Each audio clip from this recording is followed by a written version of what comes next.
but we are ready for another matchup here for round number 3. So let's go ahead and kick it over to the stage so we can introduce to you your next players for the second Swiss round number 3 match. You can start taking a look at our players on stream there. You may recognize some of them. They are, of course, going to be from North America and Europe as well, as we do have Dylan Salvanera versus Mattie Morgan. So NA versus EU. It's going up in a very different matchup. Both trainers leaning on the Zacian, but a monster difference when it comes to the other restricted. One Kyogre, one Groudon. We get to start the discussion and start settling which of those is the best to go with it. They're both carrying the Incineroar, but from there it goes completely differently with a combination of Thundurus, Whimsicott, and Amoonguss for Dylan Salvanera, and then you're going to have the Charizard, Grimmsnarl, and Gastrodon for Mattie. But the leads are on the field. It's going to be Incineroar and Thundurus for Dylan, and then of course the Charizard and the Grimmsnarl for Mattie. So this Thundurus didn't get any of the Defiant boosts. That's probably something that's... you wanted to see the opposing Incineroar, but Mattie being very smart and avoiding that one. But of course the Thundurus still has a really nice matchup into something like this Charizard, and being able to catch it with what will now become a Max Lightning could be very, very important if Dylan can stop something like the light screen going up, which there is a very reasonable option in that. In the Incineroar, that Max Lightning is going to cause a whole lot of problems. Yeah, it's definitely tough. I mean, you have the Grimmsnarl on the other side, and Grimmsnarls in a lot of the more recent meta have actually had a bunch of options to be able to slow down opposing Thundurus. It's almost a requirement at this point that Grimmsnarl runs something like a Trick or an Iron Ball or a Lagging Tail, just to be able to have that ability to control the speed just a touch more, and that may give Charizard a chance if that is something that Mattie has. But Incineroar is just going to stop that. We're going to see a fake out right into the Grimmsnarl, so we're not going to see what that Grimmsnarl has decided to do. But on the other side of things, Dylan will go for a huge max airstream into the Grimmsnarl, but it will not be enough to get the knockout. But that speed, very important. Speed's definitely going to help out in the long run, because there is a chance that this Charizard max airstreams. Not this turn though, as the G-Max Wildfire connects into the Thundurus, and that is going to start causing problems throughout the game with that residual damage between turns, of course. Doesn't look as impactful when the Thundurus is Dynamax, and of course the Incineroar not getting affected by it, but something like that Whimsicott, like that Zacian, is going to take really big damage between turns. I think maybe when you look at Dylan's side of the field, he's thinking, you know what, this Charizard's going to be so scared of my Max Lightning, I know what I'll do. I'll throw a Max Airstream down into that Grimmsnarl and see if I can get a knockout there, and of course the speed boost.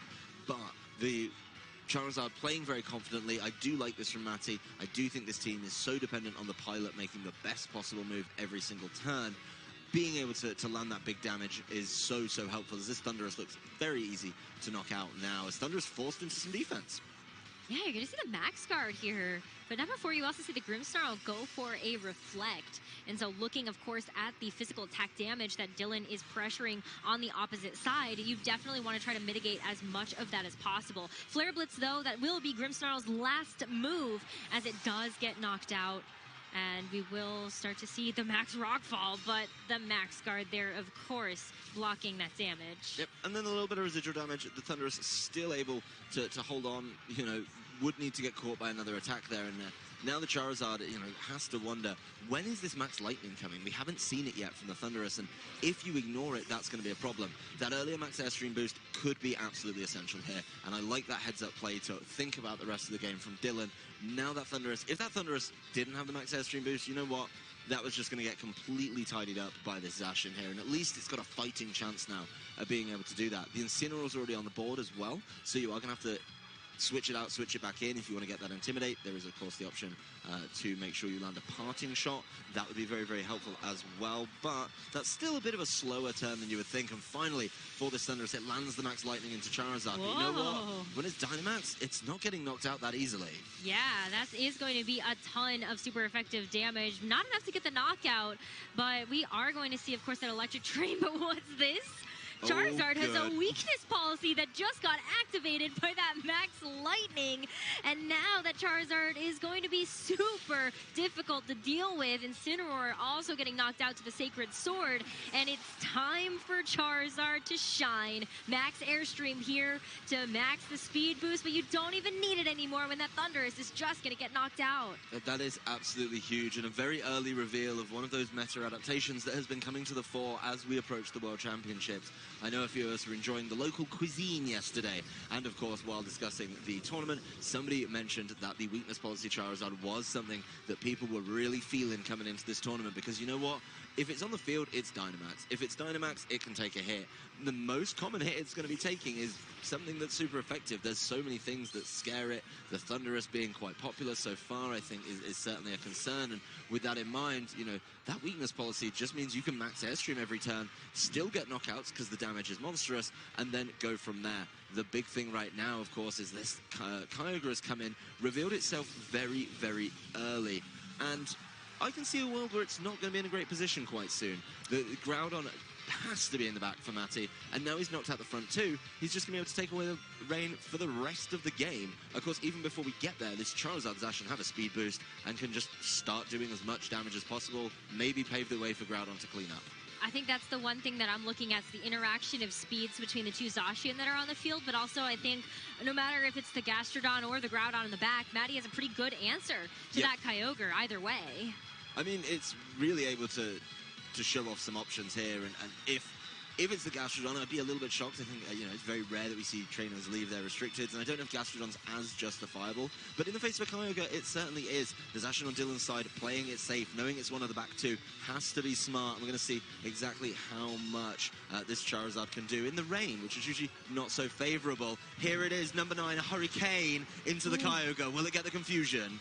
Oh, nope. It's going to go for the Origin Pulse. It will be a double connect as well. And so that Charizard, of course, that Hurricane will be what it has been able to accomplish. Zacian, though, still sitting on the field, but we do get to see Mattie's fourth and final Pokemon, as there is still the G-Max Wildfire chip on the field, and Kyogre gets so low. Yeah, that's the last turn of it, so it's not going to be able to pick up knockouts that way. Is going to have to do it nice and honest, able to, of course, bring in the last Pokemon. Confirmation that it's the Groudon. Of course, that Kyogre's reign now gone, so, you know, it's going to have to try and hit Origin Pulses. It can't look at something like the Water Spout. If it does hit the Origin Pulse, it's going to be in the Sun, and it's not going to be particularly well taken. So, a lot of options to think about, and I think the Groudon should just be able to clear up here. It should, especially when you know that you can't switch out the Groudon, the Kyogre anymore either. It's just a 2v2, and when both of your Weather Setters on the field and Groudon comes in late, Mattie does have the advantage there. But you're still taking as much time as possible in these final few turns just to get as much information as possible.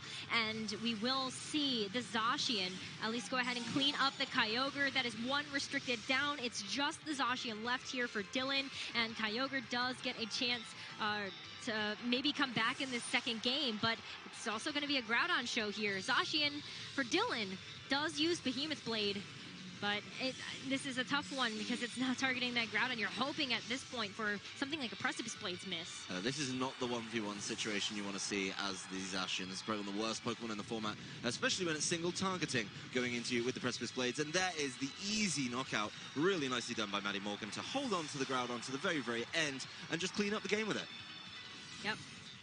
You have to, in this matchup, think about the positioning of both of your restricted Pokemon, and also just the Kyogre versus the Groudon. As the players head on into game 2, not bringing either of these silly choices, just nice standard picks for their team compositions. It looks like the leads are getting a run back here. Yeah, absolutely. Both Mattie and Dylan are going to have the same leads. But really, then it comes down to what happens in turn 1 and turn 2. Charizard just got insurmountable value in that first game. And so when you run away with it like that, you definitely have to kind of consider as well.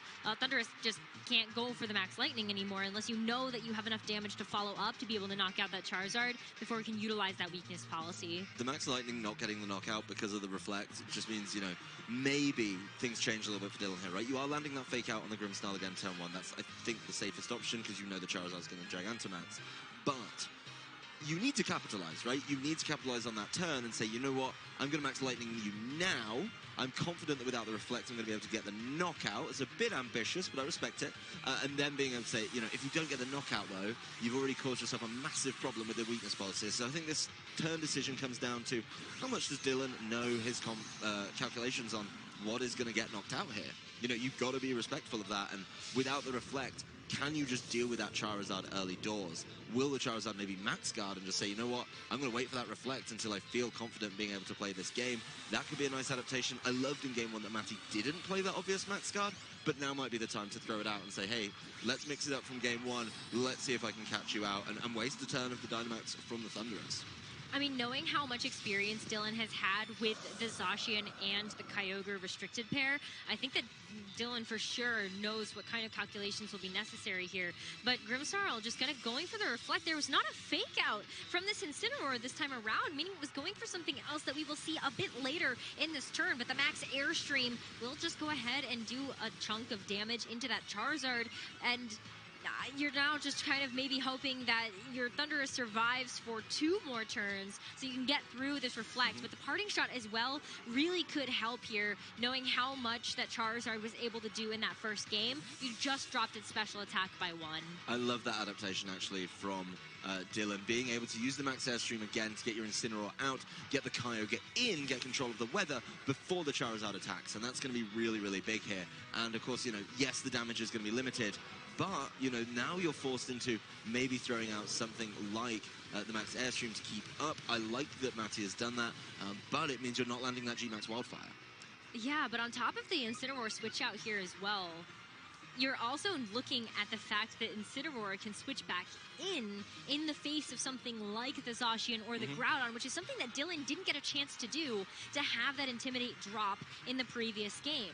And so you have to look at that as well, where Mattie might feel forced into a position where you've got to switch in the Groudon, and maybe you can get ahead of that. It's a really nice adaptation from Dylan in so many ways. Not wasting the fake out on the Grimmsnarl. I mean, in game number 1, he set up the Reflect anyway, so you may as well let him have it now and then go from there. Charizard forced into the Max Guard right now, waiting for this Grimmsnarl trick to probably be more important in this one, as Thundurus obtains the lagging tail there. Thundurus does go for another Max Airstream, maybe worried about the Max Lightning. That's where the Max Guard came through, as Kyogre, throws out Origin Pulse, and in the rain, this is going to do huge damage to this Grimmsnarl, which it does connect with. Yep. It's not going to be a knockout, though. It's going to be still surviving through that, which means that Grimmsnarl gets a chance to do one more thing, and at least...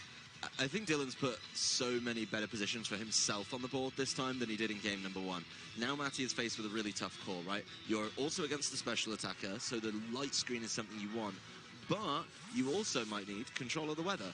Not now, because of course you have just seen that Kyogre leave the field, but what do you go with? Do you just set up the screen and play out the whole game with screens, or do you try and get that, something like that Groudon in to land a massive G-Max Wildfire with the boost to make up for that parting shot drop from earlier? Ooh, that's really unfortunate, the way that the speeds interacted here, because I feel like Dylan would have loved if the Incineroar had caught the Groudon switch in that he might have been expecting, but Incineroar came in first, so the Intimidate already happened. Now Groudon gets in scot-free, and you've got the weather set up here, and despite the fact that Incineroar should resist this damage, you're still taking quite a bit, and you've set up that chip once again. Thundurus, though, just trying to give some type of advantage over to Dylan in terms of speed, will get that Charizard to half health. But Dylan has a massive speed advantage now. You know, the Thundurus is sat there with 3 max airstreams. That's comfortably the fastest thing on the field, and, you know, would be able to maybe polish off this Charizard while both of your Dynamaxes end this turn. You know, as long as you can land the Wild Charge, which I don't think is going to be that big a concern, there's no threat of the Groudon switching, you can deal with the Charizard without having to worry about the weakness policy, and I like this adaptation from Dylan. Do not throw an electric attack at the Charizard while it's Dynamax and behind screens. I'm pretty sure even with the Reflect, that Thundurus is feeling pretty good about its chances, and this Incineroar gets a lot of value too, right? Being able to control the game a little bit better by saying, you know what, I have Fake Out, I have very fast parting shots, as we saw in turn number 1 of the game. Fast parting shots, get the Fake Out back in for later, and the potential follow-up intimidates as well. So a lot going for Dylan in this turn. A complete turnaround from game number 1. Really depends on how that Incineroar is trained, though, because Incineroar is still a pretty slow Pokemon, all things considered. Well, the Charizard did get a speed boost for itself as well, so that it's not going to be able to outspeed the Charizard, but it would definitely be able to catch that Groudon, because all we saw was Max Airstream, Max Guard, Max Wildfire, so this Groudon actually no boosts from any of the Max moves, and that's usually one of the Pokemon you really want to boost up. Ooh, well, the Fake Out, though. Grimmsnarl's just going to switch in to be able to eat that, as Charizard going for the Blast Burn.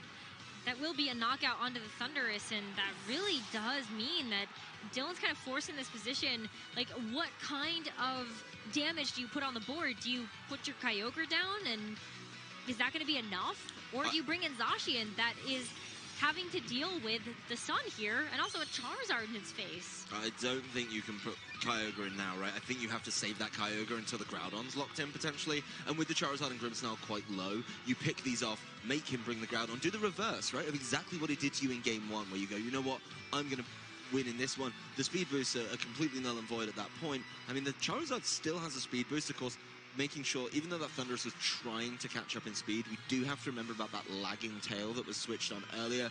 You know, while the Thunderous was boosting up, lagging tail means it doesn't get that chance. And I like that Charizard takes advantage of the sun with the Blast Burn, just doesn't have to worry too much, of course, about some of its big moves. As Zacian can just quick attack here, you know, that's going to help out a little bit, make sure that Grimmsnarl doesn't get the opportunity to play. Charizard doesn't get to play this turn, so that gets knocked out. And that horrible last two situation with your Groudon in would be a problem, but the solar power is going to get it. Oh, I mean, that's definitely what Dylan is hoping for, just at least a knockout there. And so it feels good that at least the solar power residual is able to shore up the knockout onto the Charizard. This does force Mattie down to his final two Pokemon for this game. And when you know in the back it's going to at least be the Groudon, you see the Zacian on the field too. I think Dylan's feeling pretty good that he is going to have the weather advantage at some point in this game. There's a very quick way to get the weather advantage too, and that's pivot out the Incineroar, maybe with a hard switch or a parting shot. The Intimidate on the way back in is going to be max value, with both of them being physical attackers. So Dylan just has to maneuver this game. I mean, at some point, the big thing is just getting control of the weather. Yes, you would like the Kyogre to be sat in the rain and able to capitalize on that, but, you know, you've got to be careful. The big thing here, though, the Groudon is so threatening to both of these Pokemon, you've got to be confident you can clean up. And also, like, the Incineroar actually didn't get that many boosts. So you actually, have to go for Protect here. And that's really smart, knowing that the Zacian is pretty fast Pokemon overall.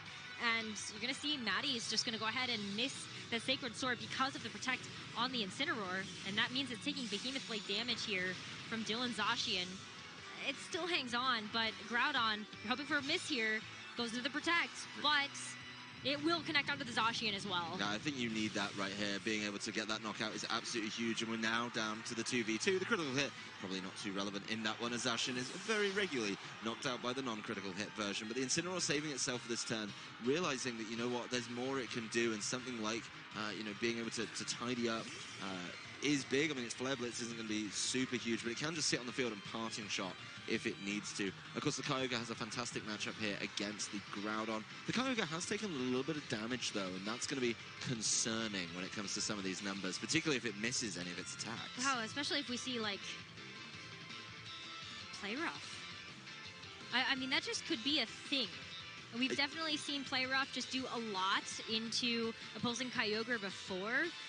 Even if it's holding something like an Assault Vest, that's not going to be able to save it from something that's a physical attack. I think as well, this Kyogre's in a sticky situation because it's just below that threshold of where, you know, Origin Pulse is more valuable than Water Spout, and being below that really limits your options. So this Kyogre playing it safe on this turn. The Zacian going for the Sacred Sword into Kyogre is big here. Yeah, Incineroar just gets to go for the Flare Blitz. It is going to be in the rain, but the Zacian is so low that it does get the knockout. And so that means that this Groudon, even if it does end up taking out this Incineroar, the Kyogre is just usually a faster Pokemon. You get a big reveal here, though, that Incineroar is going to be Shukaberry as its held item, and it still hangs on despite that. Wow. That's mad value on the Shukaberry there, being able to stick around it from half health. Really, really important, as this Groudon just isn't going to be able to close this one out. I mean, the Kyogre should just move first and catch it. As long as it hits, of course, we do have to caveat that. As long as it hits, it'll be absolutely fine. And that's something that I think even when it comes down to, you know, the single target, maybe that opens up options for Dylan in this one because it is still in the rain. So yeah, pivoting back to the Water Spout, I like that he forces it into this single target situation. Really, really helps him and lock up this game. And we're going once again to game number 3 here. Yeah, in those final moments as well, even if you have the Origin Pulse, I don't think you risk missing, because that puts you in such a bad situation. So despite the fact that you're not full HP, you do have the fact that you have the rain up, and of course, so as you mentioned, the single target that does make sure that Kyogre can secure the knockout here. We did say at the beginning of the day, you know, what item does the Kyogre take? Well, you know, some people really love the Assault Vest on it. But I think that Protect is so valuable. Yeah, I mean, we can talk about that more later, but we have definitely seen kind of a return to some type of damage-boosting item like the Life Orb or the Mystic Water, and so we haven't seen the recoil. I'm going to kind of assume here that it's going to be Mystic Water that Kyogre is holding. But it is game number 3, and this will be the deciding factor between who is going to keep that perfect record heading into Swiss round number 4, and it's what we've seen and come to expect, I think, in this match. It's definitely the smartest lead for both of them, and it just works. It's not too aggressive, it's not too defensive. There's options on both sides. It's nicely balanced, and you both have a nice Dynamax option to lean into early on, which both trainers have been doing in turn number 1. I know we look at it in some other games where maybe a late Dynamax is a big pivot, but I just can't see that happening in this game with, once again, the Thunderous Dynamaxing. There we go, the Dynamax coming through on what I hope is the Charizard. If it's the Grimmsnarl, we're going to have a very different game that I don't think either of us are particularly prepared for. Unless it's a Gigantamax Grimmsnarl, that might make things a little interesting here. But no, it is going to be that Charizard. And seeing a run back of these turn 1 Dynamaxes, you look at the teams and you kind of think, like, do you have to go for this? Yeah, you kind of do. But this time around, we are going to see the flinch from the fake out. And no reflect on this turn. Nope. It's big. No, it's definitely big. I mean, look at how much damage that Max Airstream is going to do from this Thunderous, and the speed as well. Mattie might have to go for a Max Airstream also just to try to match that and keep pace. It's something that a lot of trainers do think about, but the G-Max Wildfire follows up right away, heading into that Thunderous, doing a good amount of damage, but this looks like game 1 all over again, right? The turn has been exactly the same so far. There's a little bit of residual damage from the G-Max Wildfire, and we're right back to where we are. Of course, things did get a little bit different. Charizard went for the Max Guard, while the while the Thunderous decided to target into it, and the Grimmsnarl set up the Reflect. So there could be some differences there. The Thunderous targeted the Grimmsnarl, and of course the Incineroar wasn't able to do anything in that one. So that is what I'm looking at. Are we going to run back that turn? Is there a world where this Charizard leaves itself available to potentially get Max Lightninged? And if so, is that Max Lightning enough through a potential Reflect as well? A lot of questions to be answered here, and this, for me, could be a very early turning point. Well, we saw how much that Max Lightning did to the Charizard in that very first game, and it wasn't enough, and I don't think with the Reflect being active now it would be either. But it's the trick. I mean, Grimmsnarl, it got faked out that first turn, but it's still going to get value here as the Max Guard from the Charizard will protect it from that Max Lightning. And the Flare Blitz as well.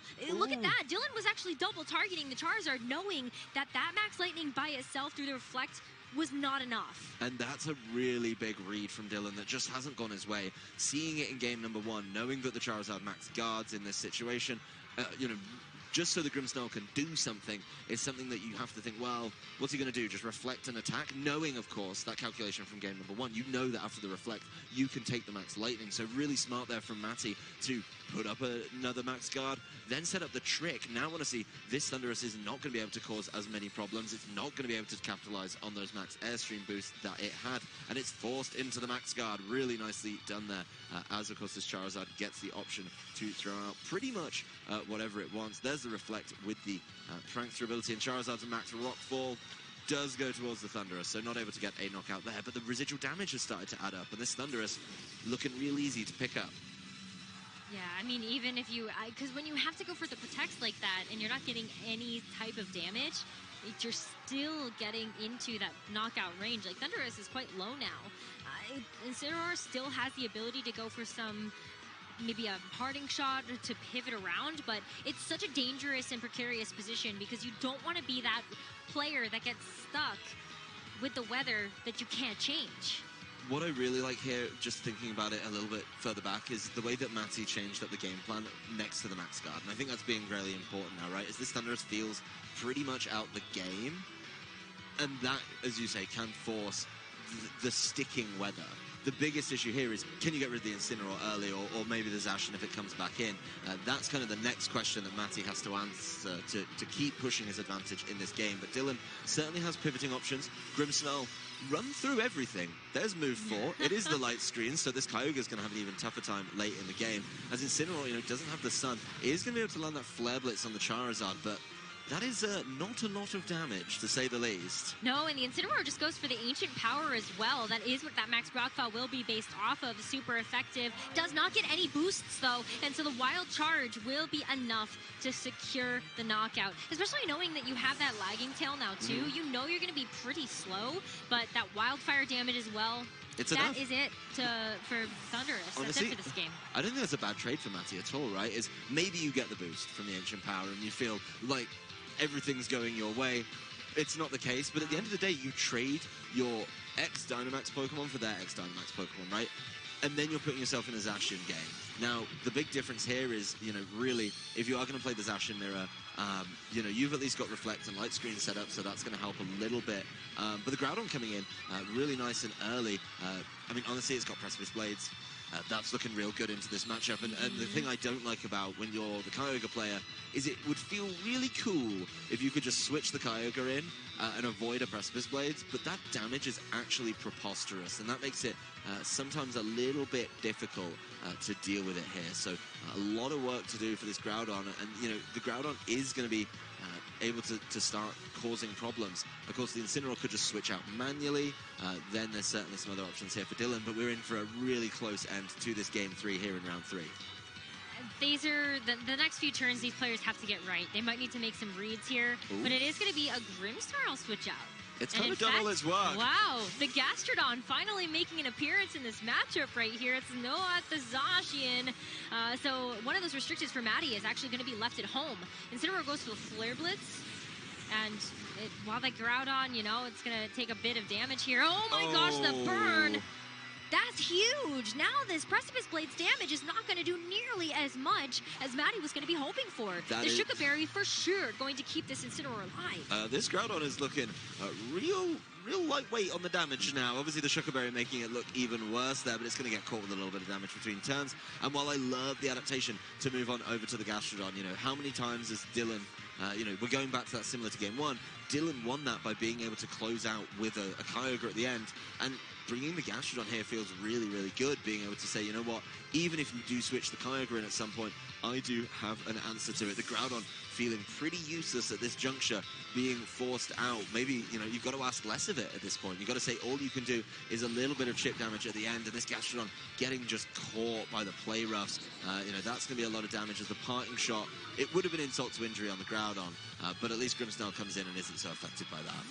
Yeah, and Grimmsnarl too, I think you're hoping that maybe it'll stick around to be able to keep some of the screens up and running on the field, but Kyogre now does get a chance to make an appearance as well, but that Gastrodon makes this matchup so much trickier now, because you can't go for the Water Spout that we saw before unless you want to, or you feel comfortable enough giving a boost over to the Gastrodon and knowing that you have a way to shut it down before it gets out of hand. But the Gastrodon took so much damage that turn from the play rough, and without the Reflect, that would have been a whole lot more, and definitely looking at a knockout as well. So a really tough situation, and I think having that burn on the Groudon means you're feeling really, really good as the Kyogre player, right? That Zacian's going to be able to take a Precipice Blades, especially spread damage, especially burns. And if you are worried about it, which I don't know if Dylan is, you're just able to switch in the Intimidator as well to really lock that one up. The Gastrodon is being asked to do all the work, and my question right now is, what can this Grimmsnarl offer? It has a Life Orb from the earlier trick, so you don't really want to give that one away. Your screens are still up, and they've got a little bit more to go. And honestly, the screens are kind of spaced out a little bit here, so the Zacian, is just going to be able to start throwing down attacks and picking up these Pokemon nice and early. That one's going to go into the Grimmsnarl. Yeah, that one's done for, even with the help of something like the Reflect. And so that's just, being able to cause problems. This Kyogre's going to start racking up the damage on Gastrodon. Yeah, it has to. It can't let Gastrodon go for something like the Yawn here, because there really isn't a good way to pivot out unless you want to just do those manual switches. Knowing, though, that the Groudon is coming back in, this is actually not a terrible position for Dylan to be in, because you can just switch out the Zacian in favor of the Incineroar and get another attack drop on top of the burn damage that is having that Groudon's damage. I mean, yeah, I think at the moment, the Zacian just being able to seal up the game is really important here. And the Zacian is going to be doing really big amounts of damage to Gastrodon, especially now that Reflect is gone, and there's no way to set it up. So while it may be tempting to take the Kyogre out to get weather control, I think honestly at this juncture you can kind of just let it go and let them play in the sun. I mean, it's not like the Charizard is taking advantage of it, and realistically your Kyogre's not throwing out water-type attacks anyway. Yeah, well, but you definitely want to make sure that your Zacian doesn't get put to sleep. Yeah, that's huge. Yeah, you're going to see that pivot out. Incineroar coming in, the Intimidate animation here. Groudon at this point is just doing such a lackluster damage that Mattie is hoping for some type of critical hit. And knowing that you have the Gastrodon on the field that is still pressuring something like the Yawn, you have to go for the Precipice Blades and hope that you can at least knock out the Incineroar here, but it's still not enough. It's hanging on as Gastrodon tries to go for the Yawn into the Kyogre too. Yeah, Yawn into the Kyogre there, really wasted. I don't think it's a big deal on the Incineroar, but at least it would have hit something, or maybe even an Earth Power just to tidy it up, as there goes a little bit more damage down on the Groudon, and the Light Screen's gone as well. So those Ice Beams from the Kyogre are going to cause more problems. Of course, there is a world where maybe, the Kyogre just says, you know what, I'm going for it anyway. I'll give you the boost on Gastrodon. I don't care about that too much. I'll just knock out the Groudon. Kind of, it's not doing too much anyway, but just make sure you've got this easy 1v1 situation. Zacian versus the Gastrodon with no Reflect, with no Light Screen. Could just tidy it up that way. And if you're worried about the Gastrodon weaving in an attack, another Yawn, well, guess what? Your Incineroar just came in. So you have access to Fake Out, and you're able to just slow it down for that turn. So it could be a very null and void turn, but I still think Dylan completely in the driving seat, just able to do exactly what he wants this turn and, swing it back from game number 1. Well, the Protect here from the Gastrodon. Okay. If that was the target of the Fake Out, which it is, yep. Now you have potentially the ability for this Groudon to go for something, but it's the Ice Beam, and it will target correctly into the Groudon. It brings it pretty low, but Groudon still has a chance to maybe go for some type of damage. Stone Edge is so lackluster here. And Gastrodon also continuing to just get some recovery to stay in the game, but Kyogre is still so healthy. That might be the weakest Stone Edge I've ever seen. That might be the lowest amount of damage I've ever seen from a Stone Edge.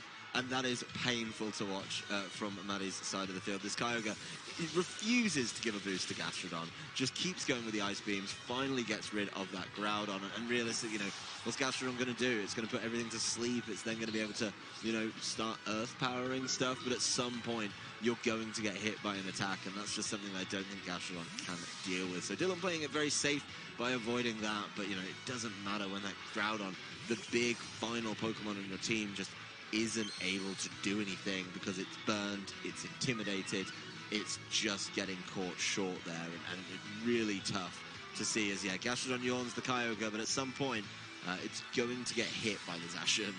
Well, I think that's what was so smart, too, about the Incineroar pivot, is that you don't even need the utility that this Incineroar is providing. You just want your two heavy hitters on the field side by side. You know that Gastrodon is one of the slowest Pokemon in the format, so you're going to outspeed it, no problem. But just, I guess, play it safe. Why not? Get the weather back in your favor, I suppose. Have that Fake Out pressure, but Zacian here, too. Got the Intrepid Sword boost. It's the most secure board position I've ever seen. If the Gastrodon protects to try and let it go to sleep, then you just fake it out next turn. As Play Rough lands, no Reflect anyway. Dylan Salvanera taking this one in round number 3. What a masterful match, though, especially when you have to navigate such a tricky situation. Both players able to take a game off of each other, and then that adjustment at the end to just get the positioning they needed. That was really masterfully done.